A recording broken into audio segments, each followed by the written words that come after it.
Bismillahirrahmanirrahim. وَبَشِّرِ الصَّابِرِينَ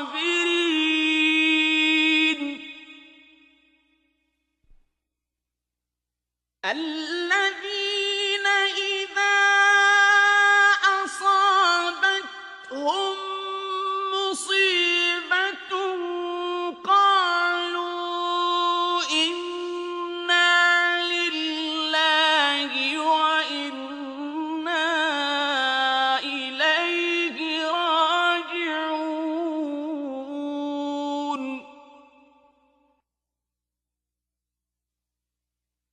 أولئك عليهم صلوات من ربهم ورحمة وأولئك هم المهتدون.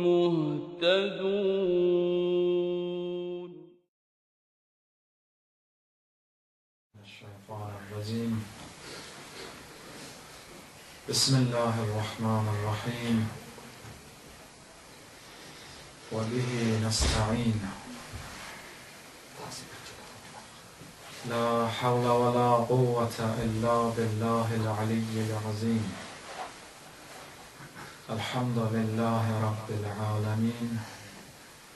وصلى الله على سيدنا ونبينا وحبيبنا أبي القاسم المصطفى محمد. اللهم صل على محمد وآل محمد وأجل فرجه. آله الطاهرين واللعن الدائم على مخالفيهم أجمعين إلى يوم الدين. Allah Teala bu əzadarlığı bizdən qəbul eləsin. Bizi Hazreti Resul-i Ekrem sallallahu aleyhi ve sellem'den dünya ve ahirette ayrı salmasın. Bugün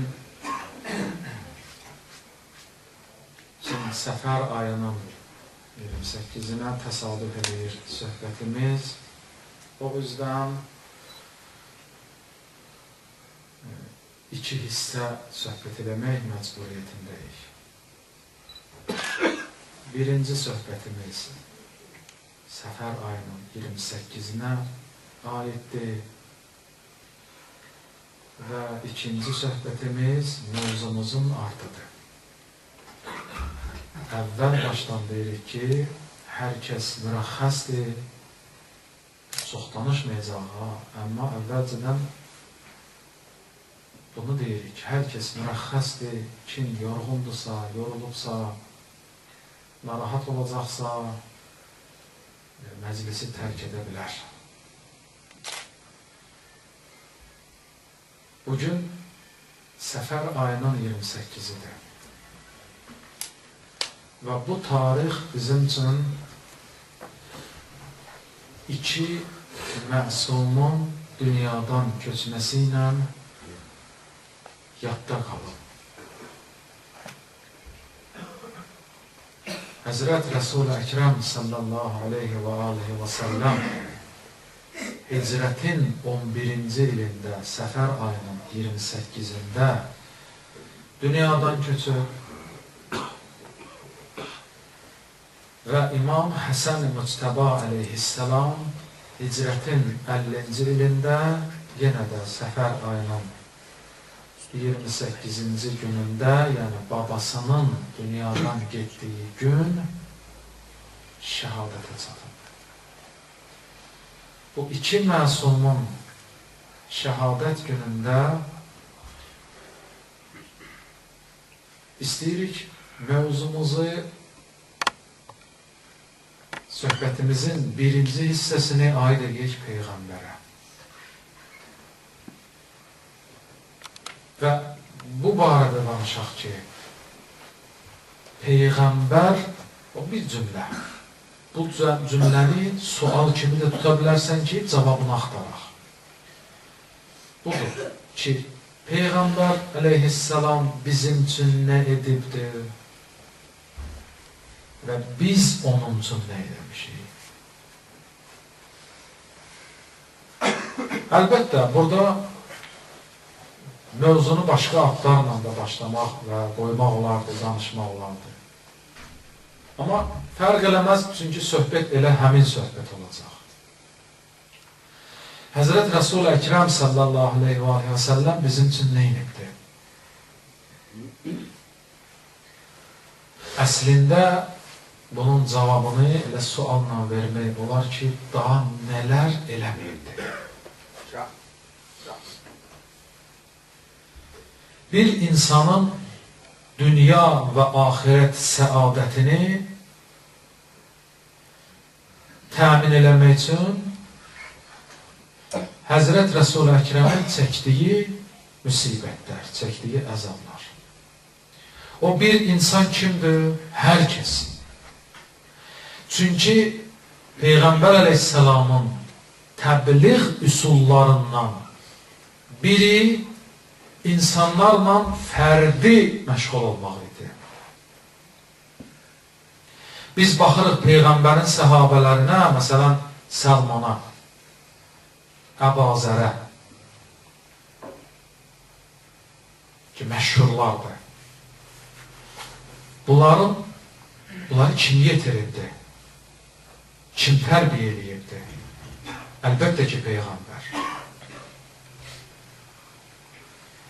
Həzrət Resul-i Əkrəm sallallahu aleyhi və səlləm təbliğ üsulu bu cür dördür ki, elə otursun məsciddə, ümumi cəmaatla danışsın, indiki dilimizlə desək, ki, başa düşün, moizə eləsin, nəsihət eləsin, ümumilikdə, sağ olun, mən getdim. Bu cür dördür. Yəni, yalnız bu cür dördür. Həm də Həzrət tək-tək fərdlərlə məşğul olurdu. Tək-tək fərdlərə ədəb və əxlaq öyrədirdi. Bunun onlarla, yüzlərlə misalını tapmaq olar. Misalını vurmaq olar. Və Həzrətin bu üsulu Səlmanlar yetiribdir. Əbazərlər yetiribdir. Deyərsən ki, Peyğəmbər nə qədər sağ idisə, o müddətə aiddir bu söhbət. Xeyr, o müddətə aiddir təkcə. Hər kəs hər hansı bir zamanda Peyğəmbəri özünə nümunə götürsə, ülgü qərar versə, ibrət mənbəyi qərar versə və baxıb Həzrətin həyatına oradan bir şeylər öyrənsə və həyatını tənzimləsə, o da elə Peyğəmbərin fərdi məşğul olduğu kimidir. O ki, Peyğəmbəri qəbul edir. Peyğəmbərin kəlamını qəbul edir. Əxlaq dərsini qəbul edir. Peyğəmbər insanlara ki, əxlaq öyrədir, yəni onu bütün yaxşı xüsusiyyətləri, bütün yaxşı sifətləri bir nəfərdə cəm edir. Həzrətin vəzifələrindən biri bu idi. Tək insanlarla məşğul olmaq. Bu elə belə məsələ deyil. Biz evimizdə bir övladımız olanda onun tərbiyəsi ilə belə əməlli başlı məşğul ola bilmirik. Onun tərbiyəsində qüsur eləyirik.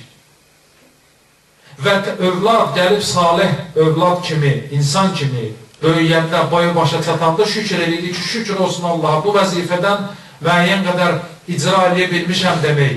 Demək ki, övladım mənim cəmiyyətə faydalı bir fərd kimi yetişdirə bilmişəm, həmd olsun Allaha, Allahın izni ilə. Dua eləyirik, şükür eləyirik olanda. Olmayanda da elə olmur. Olmayanda olmur. Biz öz canımızdan olan övladımızı əməlli başlı tərbiyə edib bitirə bilmirik. Bitirə bilmirik yəni. Demirik tərbiyəsiz buraxırıq ha. Amma tərbiyəni bitirə bilmirik. Sonra o fəsadlar ki, çıxır cəmiyyətdə, nədəndir? Həmin bundandır. Amma Həzrət Resul-i Əkrəm sallallahu aleyhi və səlləm tək fərdlərlə məşğul olur. Tək insanları qəbul edir. Onları dinləyir. onların cavabını verir. Onlara lazım olan cavabı verir. Susuzluqlarını yatırdır. Qəlb ehtiyaclarını, batini ehtiyaclarını ödəyir. Səlman elə belə yetişməyibdi. Əbazər elə belə yetişməyibdi. Onlar Peyğəmbərin əxlaqı ilə əxlaqlanırlar. O Peyğəmbər ki, Allah əxlaqı ilə əxlaqlanıbdır. Ki, bu yolla da insanlar Peyğəmbərin bu yolu ilə, bu üslubu ilə insanlar gəliblər, həqiqi mənada insan olurlar. Həqiqi mənada Allahın istədiyi və seçilmiş bəndələrindən olurlar tarix boyu. Bugün də bu cürdür. Peyğəmbər mənim üçün neyniyib? Biz o vəzifələr əslən bu mövzunu tam əhatə edə bilmərik. Amma bu cür cavab verdik ki, da Peyğəmbər bizim üçün nə eləməlidir ki? Məgər bir insanın dünya hacətlərini, dünya müşküllərini həll eləmək və əlavə üstə gəl, ahirət məsələsini, müşkülünü həll eləmək, insanın həm maddi ehtiyaclarını, maddi cəhətlərdə, maddi sahələrdə olan ehtiyaclarını, məsələlərini, müşküllərini həll eləyə, həm də mənəvi aləmini dolğunlaşdıra, paklaşdıra, yüzəkkiyim deyir. Peyğəmbər nə edir? Təzkiyə edir, paklandırır, paklaşdırır. Nəyi? İnsanın batinini, xəbasəti aradan aparır insanların batinində və zatı təmizləyir. Pis xasiyyətləri, rəzil sifətləri insanlardan uzaqlaşdırır və əvəzində yaxşı məkarimul əxlaqı insanlarda sabit eləyir, insanlara təlqin eləyir, öyrədir, onları təzkiyə eləyir.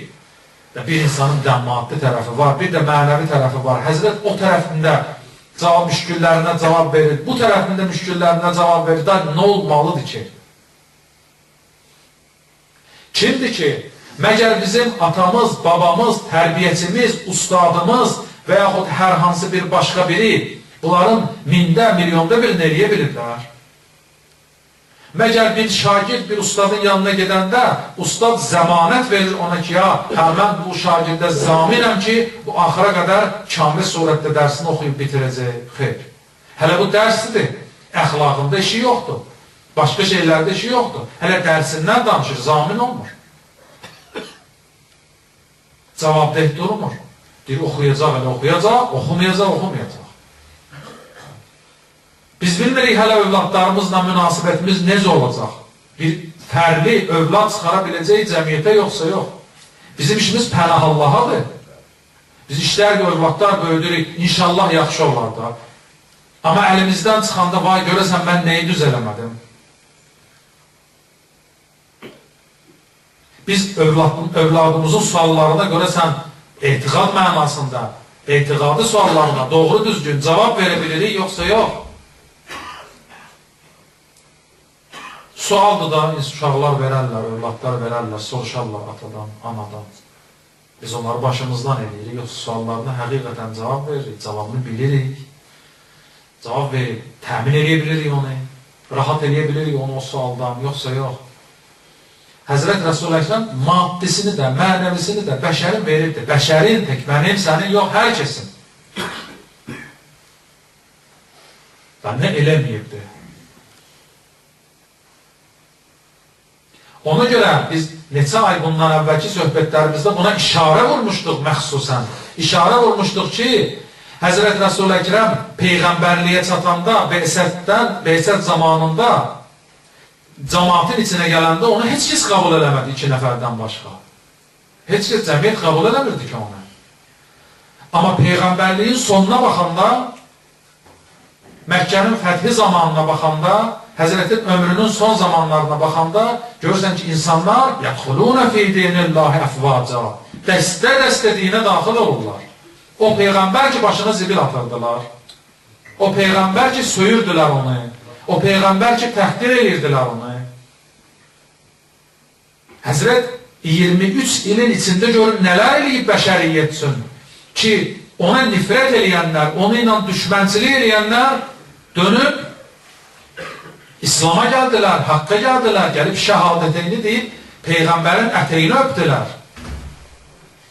Peyğəmbər onların ən sevimlisinə, ən əzizinə çevrildi. Misallarını ki vurmuşuq, demişdik, həmin o vaxt söhbət eləyəndə demişdik, Ühud müharibəsində sahabədən biri adı Səd idi, ölürdü, yaralanmışdı, can verirdi. Gəldilər, başına toplaşdılar, gördülər da ölürdə dünyadan gedir. Dedilər ki, axır nəfəsində bir şey istəyirsən, bir sözün var. Ne dedi? Dedi, məni buraxın, Peyğəmbərdən müğayyət olun. Görün, Peyğəmbərin məhəbbəti nə qədər insana daxil, insanların qəlbinə yer eləyibdir.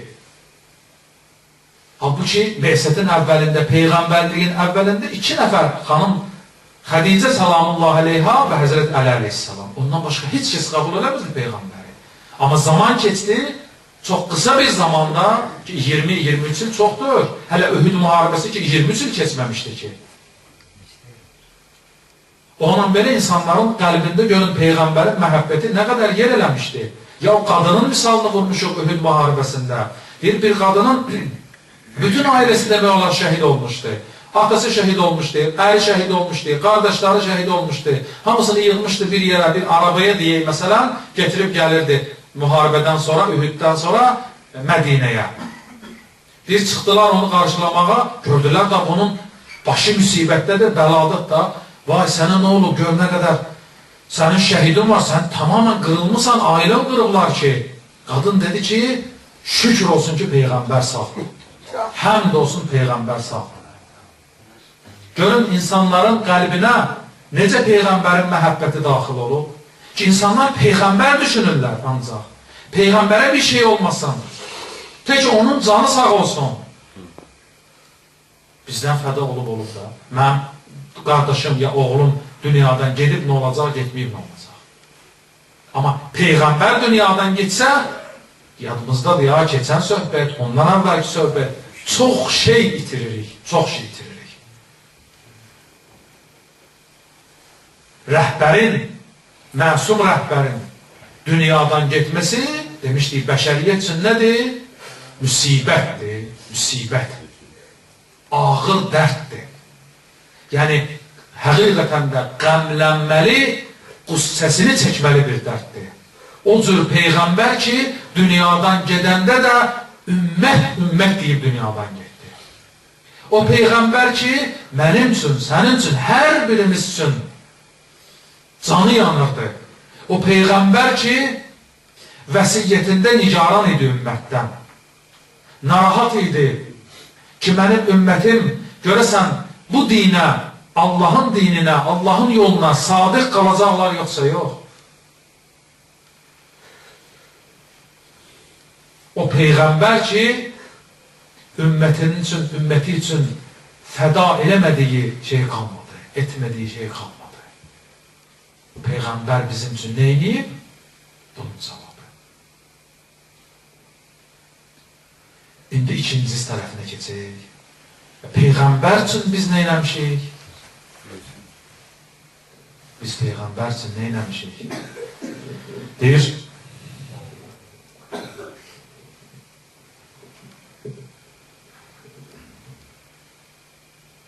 Şura surəsində məşhur ayədir, Allah Teala buyurur, ya Peyğəmbər, denən cəmaata, qovullə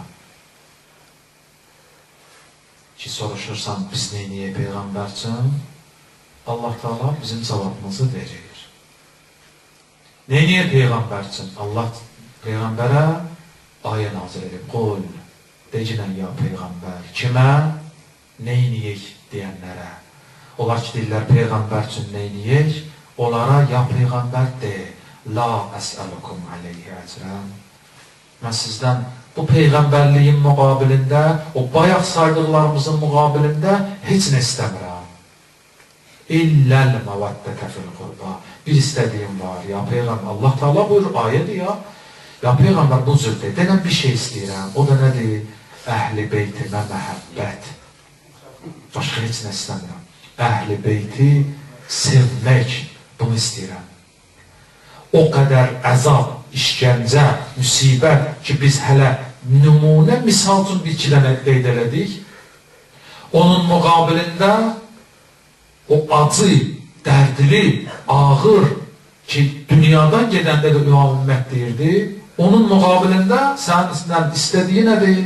Məhəbbət. Əhl-i beytə sevmək. Əhl-i beyt üçün bir qəlb, bir batin hasil eləmək, hazır eləmək. O batin ki, da orada başqa məhəbbətlər olmasın. Bir gərək güşə yaradasan, batinində bir yer yaradasan ki, orada ancaq Peyğəmbər və Əhl-i beytinin məhəbbəti olsun. Ona daim bəsləyəsən. Da deməyəsən ki, bugün Məhərrəmidir, bugün Səfər ayıdır, bugün Peyğəmbərin dünyadan gedən günüdür, bugün olsa elə bəsdir, bu ay olsa bəsdir, 3 gündən sonra, 2 gündən sonra daha lazımdır, belə yox. Məhəbbət bir gün gələr, bir gün gəlir, o məhəbbətdir. Məhəbbət ona deyərlər ki, sabit ola, sabit qala və məhəbbət, həqiqi məhəbbət ona deyərlər ki, İnsan sevdiyinə vəfalı qalsın, ona xəyanət eləməsin. Məhəbbət həqiqi mənadır. Odur ki, məhəbbətin bir istiqamətdə olsun və sabit qalsın. Peyğəmbər və Əhl-i beyt məhəbbəti üçün qəlbimizdə, batinimizdə, daxili aləmimizdə gərək yer ayıraq. Daim bu cür olmalıdır. Daim. Biz neynəmişik Peyğəmbər üçün? İndi qoyaq tərəzinin gözünə. Görək ki, həmin məhəbbətimiz varsa, ki, əlhəmdülillah, bu cəmin vardır, şükür olsun. Çünki bu cəm bugün, dekabrın 31-i, Həzrətin dünyadan getdiyi gün, əgər əzadar olursa, əlhəmdülillah, demək, qəlbimizdə az da olsa, hər kəs özü bilir qəlbin hal var məhəbbət. Yoxsa biz başqa yerdə olardıq indi. Başqa məclislərdə olardıq yoxsa, başqa yığıncaqlarda olardıq. Evimizdə, məsələn, televizorun qabağında olardıq ki, televizor nə göstərir bilirik. Ya başqa dəstələrdə, başqa cəmiyyətlərdə, başqa yığıncaqlarda, filanlarda olardıq yoxsa bugün. Əgər bugün məsciddə isə və Həzrətin matəm mərasimində iştirak ediriksə, demək, əlhəmdülillah deməyə deyər. Şükür eləyəsən gərək. Şükür eləyəsən ki, şükür sənə pərverdigara, mənim də qəlbimə bir zərrədə olsun Peyğəmbər və Əhl-i beyt məhəbbətini daxil eləmirsən. Şükür sənə pərverdigara. Bunun şükrünü edin. Qoyun başımızı səcdəyə, xəlvətdə və səcdə edin. Bunun bu böyük bir də neymətdir. Az da olsa, mən demirəm ki, biz ürəyimiz gedir, canımızı belə fəda eləməyə hazırıq Peyğəmbərə. Bunu iddia eləmirəm. Nə özüm üçün, nə də başqasından xəbərim yoxdur. Amma azı ki var, azı ki əminik var ki, biz məsciddəyik bu günləri. Buna görə nə edirik? Buna görə gələ şükür edirik. Və mən nə eləmişəm Peyğəmbərçinin cavabını buradan çıxartırsan. Cavab buradadır, məhəbbət. O məhəbbətin də əlamətləri budur. Əlhəmdülillah, zərrə qədər də olsun, o məhəbbət dartıb gətirə bilir bizi bu məscidə, bu əzadarlığa. Əlhəmdülillah. Allah Teala bizi, birinci hissəmiz burada bitir. Allah Teala bizi Həzrət Rəsul Əkrəmin ümmətində daim sabit və sadiq eləsin. Amin. Allah Teala bizi dünya və axirətdə Həzrətdən ayrı salmasın. Amin. Həzrətin şəfaətini və Mədinədəki o məzlum məzarını ki, düşmənin əhatəsindədir, bizə nəsib eləsin inşallah. Salavat Muhammed və alə Muhammed. Allahumma salli ala Muhammed.